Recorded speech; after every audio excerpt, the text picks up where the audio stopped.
Let's start today with a very uncomfortable question. Look at yourself in the mirror. Do you see a good person? Of course, you do.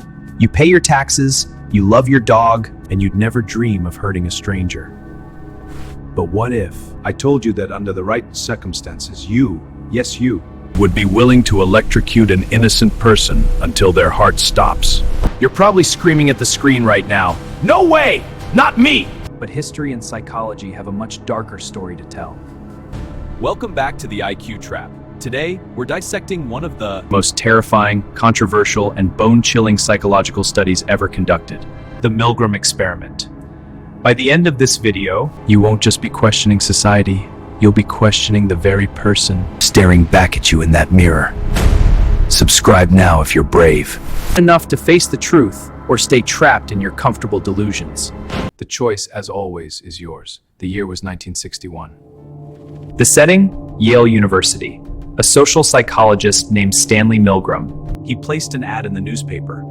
He claimed he was looking for volunteers for a study on memory and learning. Ordinary people showed up. Teachers, mailmen, engineers, just regular Joes from Connecticut. Here's how the trap was set. Each volunteer was introduced to another person who they thought was a fellow volunteer. They drew straws to see who would be the teacher and who would be the learner. But here's the first lie. The draw was rigged. The volunteer was always The teacher and the learner was actually an actor hired by Milgram. The teacher was led to a room with a massive machine. It had 30 switches. Starting from 15 volts labeled slight shock all the way to a terrifying in 450 volts labeled danger severe shock, and finally just XX. The instructions were simple. Every time the learner gets a question wrong, the teacher must flip a switch and shock them. And for every mistake, the voltage goes up. Now, imagine you're that teacher. You flip a few switches. 15 volts, 30 volts, 75 volts. You hear a grunt from the other room. No big deal, right? But then things start to get dark, real dark. As the voltage climbed to 150 volts, the actor in the other room started shouting. "Let me out! My heart is starting to bother me! I refuse to go on!" Most teachers stopped. They turned to the experimenter, a man in a cold, and said, "I can't do this. That guy is in pain." But the experimenter didn't flinch. He didn't yell. He just said one of four. Please continue. The experiment requires that you continue. It is absolutely essential that you continue. You have no other choice. You must go on. Now, think about this. There were no guns pointed at the teachers. No one was threatening their families. They weren't being paid millions. They were free to walk out that door at any second. But they didn't. As the shocks hit 300 volts, the learner was screaming in agony, banging on the walls. At 330 volts, the learner went completely silent. No sound, no movement. For all the teacher knew, the man in the other room was dead or unconscious. And yet, when the man in the lab coat said, "Please continue," most of them did. They kept flipping switches until they hit the maximum. 450 volts of pure lethal electricity. Why? Why didn't they stop? Were these people monsters? No. They were just like you. Milgram called this the Agentic State.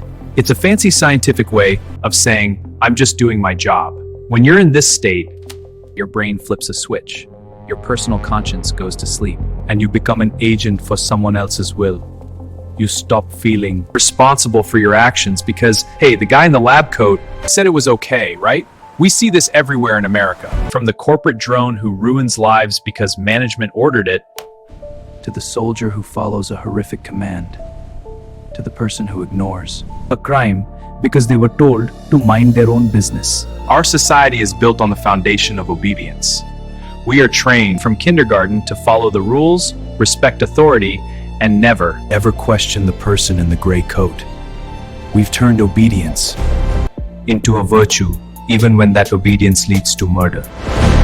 Milgram conducted this study to understand how the Nazis could commit such atrocities. He thought maybe Germans were just different, but he found the same results right here in the US. He proved that the capacity for extreme evil lives inside every single one of us. It's just waiting for an authority figure to give the word. Go. So, how do you escape the IQ trap of blind obedience? You start by realizing that I was just following orders is not an excuse. It's a confession of a weak mind. Your conscience is yours alone. No boss, no government, and no lab coat has the right to own it. Are you brave enough to be the person who says no at 150 volts? Or are you just waiting for your turn to flip the switch? If this video shook your reality, hit that like button and share it. We need more people awake. Subscribe to stay sharp. Stay smart or stay trapped in the system. Stay smart or stay trapped. I'll see you in the next one.